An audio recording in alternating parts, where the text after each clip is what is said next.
Hello दोस्तों, कैसे हैं आप लोग। उम्मीद है सभी लोग बहुत अच्छे होंगे और आप लोगों की स्टडी भी बहुत बेहतर तरीके से चल रही होगी। जैसा कि आप देख रहे हैं कि हम लोग मैथ्स की क्लासेस ले रहे हैं और इसमें हम लोग परसेंटेज को ख़त्म कर चुके हैं। प्रॉफिट एंड लॉस में हम लोग आ चुके हैं।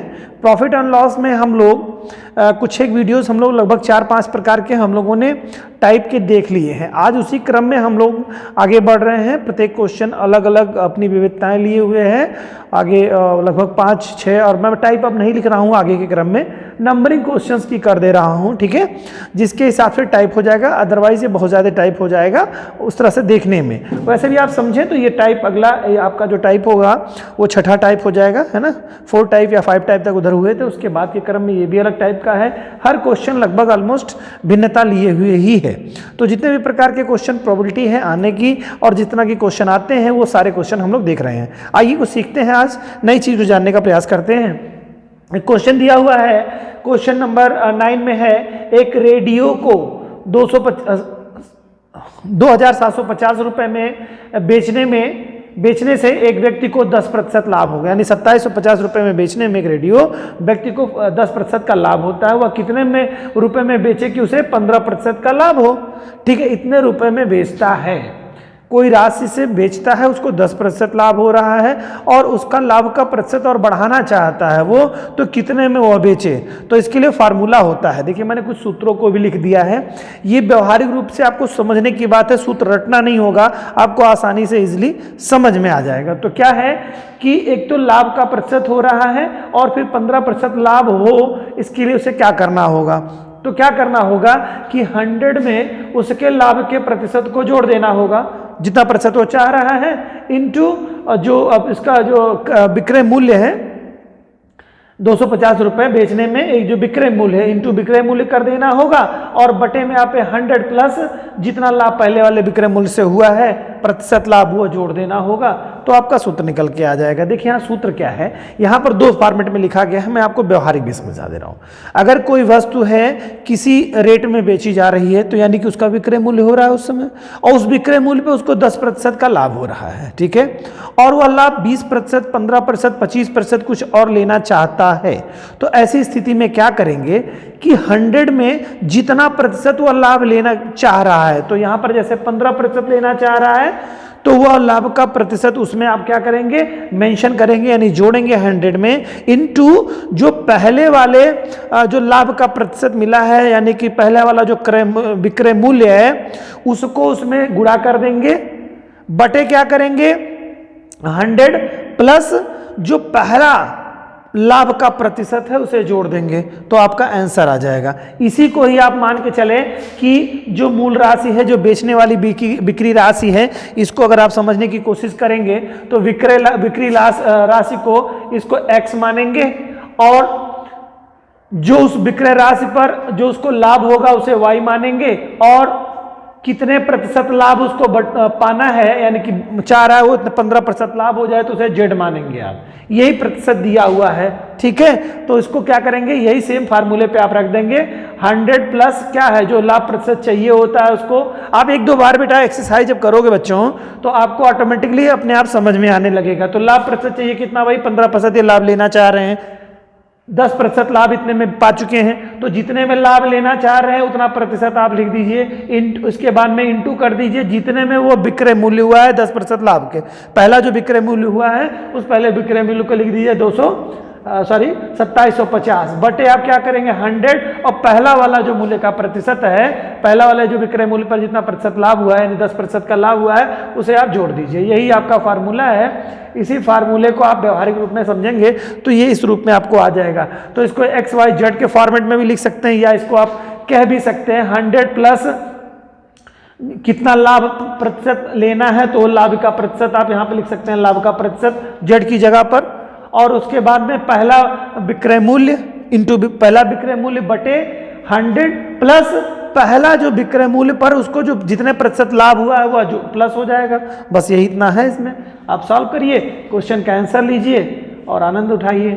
देखते हैं इसको करके 115 हो जाएगा इंटू 2750 बटे 110 हो जाएगा। ठीक है, अब इसको हम लोग काटने का प्रयास करते हैं। 5 से काटिए पहले, ये 0 0 काट लीजिए, आसान हो जाएगा थोड़ा। ठीक है, तो अब ये कट गया। अब किसी से कटना है क्या, कुछ देखते हैं काट के। 11 से कटेगा क्या, 11 दूनी के 22 हो जाएगा, ये कट जाएगा। देखिए ये कटेगा, कैसे कटेगा, 11 के नम 11 और 11 दूनी के 22, 2 बार गया तो बचा कितना भाई, यहाँ पे 5 बचा और ये 5 डबल 5 हो गया, है ना। तो 11 5 55 यानी हो गया। ठीक है, यानी 25, 115 इंटू 25 बराबर जो आंसर आ जाएगा, इतने में बेचने में उसको फायदा हो जाएगा। अब इसका गुणा करके देख लेते हैं, 115 इंटू 25, तो 5 क्या होगा, 25 हो जाएगा आपका, और 5 का नम 5 और 2 7 हो जाएगा, 5 का नम 5 ये हो गया। इंटू अगर आप देखेंगे तो 5 दूनी के 10 हो जाएगा और 2 का नम 2 और 1 3 हो जाएगा और 2 हो जाएगा, तो 7582 यानी 2875 आएगा। ठीक है, आंसर इतना रुपए में अगर उसको बेचा जाए तो 15% का लाभ हो जाएगा। ठीक है, 15% का लाभ होगा 2875 में जोड़ा जाए। वैसे भी अगर आप निकाल लीजिए कि इतने में बेचा जाता है तो 10% का लाभ होता है, तो इसका टोटल का 10% निकाल लेंगे आप। इसका 10% आप निकाल लीजिए, कितना, 2750 का 10% निकालेंगे, मतलब 2750 रुपए हैं। देखिए 2750 रुपए हैं। इसका 2% अगर 10% निकालेंगे तो आपका कितना हो जाएगा, 275 रुपया हो जाएगा। ठीक है, और 275 देखिए 275 समझिएगा, 275 रुपया ये हो जाएगा।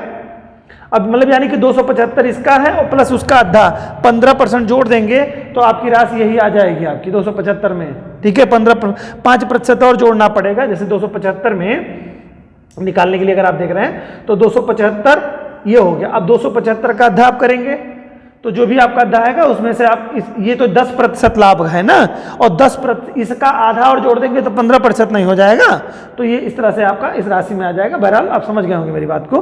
तो ये सूत्र का जो फार्मूला होगा, अगर किसी राशि में बेचने में कुछ उसको बेनिफिट हो रहा है, ठीक है, और वह प्रतिशत प्रॉफिट लेना चाह रहा है, तो क्या करेगा, उसमें से 100 में वो जो जितना प्रतिशत लाभ लेना चाहता है वह जोड़ेगा, फिर इसके बाद में जितना में पहले बेचा है लाभ प्राप्त किया है इंटू होगा, बटे में आपका 100 में से जो पहला वाला प्रतिशत लाभ हुआ है उसको जोड़ देंगे, सरल कर देंगे, आंसर आपको मिल जाएगा। ठीक है, ये कोई सूत्र नहीं है, ये समझने की बात है। तो आप समझ गए होंगे, 2-4 एक्सरसाइज में क्वेश्चन करेंगे, आपके दिमाग में रहेगा, आत्मविश्वास रहेगा और बिना सूत्र याद किए ही आप क्वेश्चन को सरल कर ले जाएंगे। आइए दूसरा प्रश्न देखते हैं बच्चों।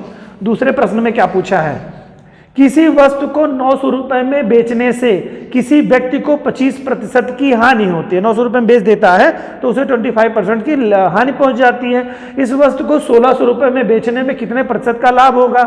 तो ये इस तरह का जो पूछेगी कि मतलब किसी राशि में बेचने में उसको उतनी हानि हो गई और किसी मतलब इतनी राशि में बेचने पर कितना प्रतिशत फायदा होगा। तो उसके लिए फार्मूला आपका होता है कि किसी वस्तु को x रुपए में बेचने पर z% की हानि हो। देखिए इसको क्वेश्चन का फॉर्मेट बिल्कुल इसी तरह से लिखा है जो क्वेश्चन है। जैसे किसी वस्तु को बेचने में x रुपए में बेचने में z% की हानि हो तो उस वस्तु को y रुपए में बेचने पर इतने प्रतिशत का लाभ होगा। तो इसके लिए फार्मूला क्या हो जाता है, ये जो प्रतिशत आपका है y, ठीक है, तो इसमें आप क्या मानेंगे, ये वाला प्रतिशत वो आपका y का प्रतिशत होता है, ये x माना जाएगा। ठीक है, ये x आपका है, ये x प्रतिशत है।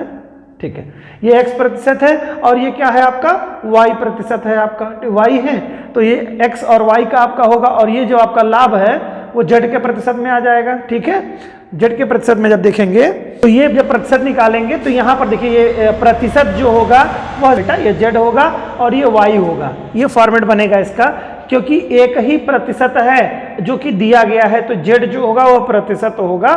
तो यहाँ पर y का मान रखना होगा। तो y का क्या है, वस्तु को बेचने पर यानी 1600 में बेचने पर कितना लाभ होगा, तो y मतलब 1600 हो जाएगा। तो नहीं 1600 इंटू 100 माइनस कितना प्रतिशत है, 25%, 25% बटे में आप कर देंगे क्या, x का मान 900 है, 900 आप कर देंगे। अब इसको आप सरल कर लेंगे और इसका देखिए सॉरी इसमें -100 होता है, ये चीज़ आप -100 कर देंगे। तो आप इसको सरल कर लीजिए, तो 1600 है इंटू आप इसको घटा देंगे तो 75 आ जाएगा, बटे में आपका क्या होगा 900 हो जाएगा। तो आप इसको जरा काट लीजिए, 2 जीरो सर काट लीजिए, -100 इसको कर दीजिए। अब इसको और सरल करेंगे आप, तो जब ये कट गया तो आप इसको काट सकते हैं कि 4 से तो कटेगा नहीं, 3 से कटेगा। 3 से आप देखिए ये 3 से कट जाएगा, 3 तिरिक का 9 हो गया, और देखिए 3 दूनी के 6 और 3 पछे 15 कटा। ठीक है, अब ये 3 से क्या कटेगा, ये 3 से कटेगा क्या, ये नहीं कटेगा, 25 नहीं कटेगा। ठीक है, और 16 भी नहीं कटेगा। ठीक, तो अब इसको यहीं आगे करते हैं, इसको सरल करते हैं आगे के स्टेप में। तो 16 × 25/3 - 100 है ना। अब इसको बटे में 1 कर लेंगे तो इसका पक्षांतर कर देंगे, पक्ष इधर ऐसे चला जाएगा, है ना। तो इसको करेंगे तो बटे में अगर एलसीएम टोटल का ले लेते हैं तो क्या 3 हो जाएगा एलसीएम हम लोगों का।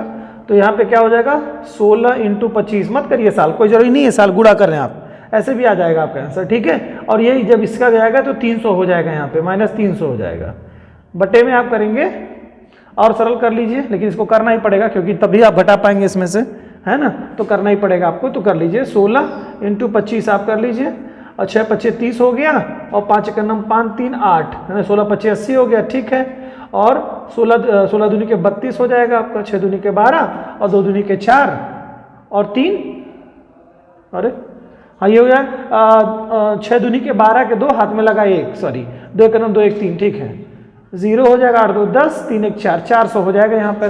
तो यहाँ बटे हो जाएगा बेटा 400 - 300/3 कर देंगे तो बराबर क्या 100/3 आ जाएगा। अब 3 का भाग जब भाग दे देंगे, यानी 100 में 3 का भाग देंगे तो कितनी टाइम जाएगा, 3 तिरिक का 9 हो जाएगा, 1 0, 3 तिरिक का 9 हो जाएगा, फिर आपका ये क्रम आपका चलता रहेगा। ठीक है, पॉइंट लगाएंगे 0 आएंगे, ऐसे तो इसको सही ऐसे लिख लीजिए, सही बटे में 33 सही 1/3 आपका आंसर आ जाएगा प्रतिशत। ये आपका आंसर आ गया प्रतिशत में। तो आंसर चूंकि देखिए इसका लाभ होगा, प्रतिशत में लाभ होगा, तो ये प्रतिशत में आपका बनेगा। ठीक है, तो करना क्या होता है कि जब कोई राशि किसी राशि में बेची गई और उसको उतने में हानि हो गई, ठीक है, फिर वह इतने में बेची गई तो कितना लाभ आपका प्रतिशत निकलना है, तो उसके लिए फार्मूला आपका होगा, क्योंकि उसका फार्मूला ये होगा कि कितने में बेची जा रही है वह राशि लिखी जाएगी -100 - प्रतिशत जो पहले बेची गई थी, जितना लाभ उसको हुआ था, यानी कितना हानि हुआ था वो 100 में से आप माइनस कर देंगे, बटे में कर देंगे जो पहली राशि बेची गई थी घाटे वाली 900 में जो बेचा गया था, जो लॉस हुआ था, -100 कर देंगे। तो ये फार्मूला इस तरह से आपको बन करके चला आएगा। ठीक है, आप लोग अभी इसको समझिए, 1 2 बार प्रयास करिए बच्चों, फिर एक्सरसाइज जब हम लोग ढेर सारी करेंगे तो आपकी अभ्यस्तता इसमें बनती जाएगी और समझ में बहुत अच्छे से आना शुरू हो जाएगा। चलिए अगला क्वेश्चन लेते हैं। तो ये अलग टाइप का क्वेश्चन था आपका। ठीक है, अगला क्वेश्चन हम लोगों का है बच्चों, कोई व्यक्ति 2000 रुपए में 2 वस्तुओं को समान मूल्य पर खरीदता है। 2000 रुपए में 2 वस्तुओं को समान मूल्य में अगर वो व्यक्ति खरीदता है और उनमें से एक को 20% लाभ पर तथा दूसरे को 20% हानि पर बेचता है, तो उसे कितने प्रतिशत का लाभ और हानि होगी। देखिए कोई भी अगर समान कास्ट में खरीदी गई वस्तु है, यानी कि मान लो अगर 2000 रुपए की 2 वस्तुएं, मान लो 1000 रुपए की होंगी वस्तुएं, क्योंकि 50-50 होगा, दोनों की समान राशि है ना, कह रहे 2000 रुपए में 2 वस्तुओं को समान मूल्य पर खरीदा गया। तो समान मूल्य का क्या मतलब है, यानी एक वस्तु 1000 की है, दूसरी वस्तु भी 1000 रुपए की है। समान करेंगे तो इसके अलावा तो और कोई राशि हो नहीं सकती, समानता में दोनों के लिए 50% करना ही पड़ेगा। तो दोनों को क्या हो जाएगा, दोनों को समान राशि में खरीदी गई, 1000 रुपए में एक वस्तु, दूसरे में 1000 रुपए में दूसरी वस्तु।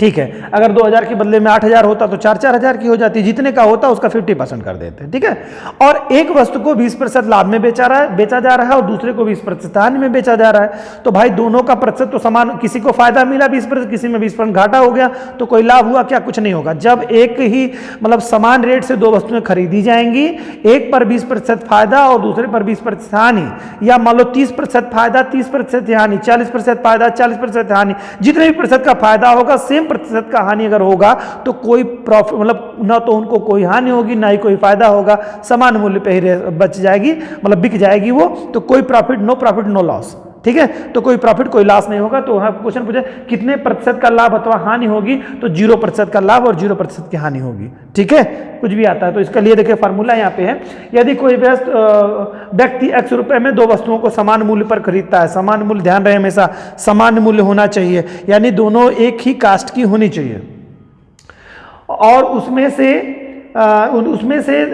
एक को Y% लाभ पर तथा दूसरे को Y% हानि पर बेचता है तो प्रतिशत लाभ या प्रतिशत हानि 0 होगी, यानी कि कोई परिवर्तन नहीं होगा, कोई हानि नहीं होगी, ना ही हानि होगी ना ही उसको फायदा होगा, मूल्य जितने में खरीदा था उतने में बिक जाएगी। तो ये तो तीसरे तरह का क्वेश्चन था। ऐसे क्वेश्चन एग्जाम में मोस्टली आते हैं, पेन उठाने की जरूरत नहीं पड़ती, देखते ही आपको वो सॉल्व हो जाएंगे आपके प्रश्न। तो उम्मीद है कि ये भी आपके जो 3 तरह के भिन्न प्रश्न थे ये भी आपको समझ में आए होंगे प्रॉफिट एंड लॉस के। प्रॉफिट एंड लॉस आप जानते हैं कि बहुत ही महत्वपूर्ण सेगमेंट होता है किसी भी परीक्षा के लिए, खासतौर से जिसमें मैथ पूछी जाती है। तो आप इसको आसानी से समझ गए होंगे, और ऐसे ही जो पिछले वीडियोस हैं और आगे के जो वीडियो हैं वो हम लोग आप लोगों को मिल रहा है, दे रहे हैं, और प्रॉफिट और लॉस अच्छी से आपकी पकड़ मुझे लगता है कि अब बन रही होगी आप लोगों में। ऐसे ही दोस्तों बने रहिए, मेहनत करते रहिए। निश्चित तौर से एक दौर आएगा कि जब हम लोगों का दौर होगा, और सफलता निश्चित तौर से मिलनी ही मिलनी है जब मेहनत करते हैं। ठीक है, मिलते हैं नेक्स्ट वीडियो में, तब तक के लिए जय हिंद दोस्तों।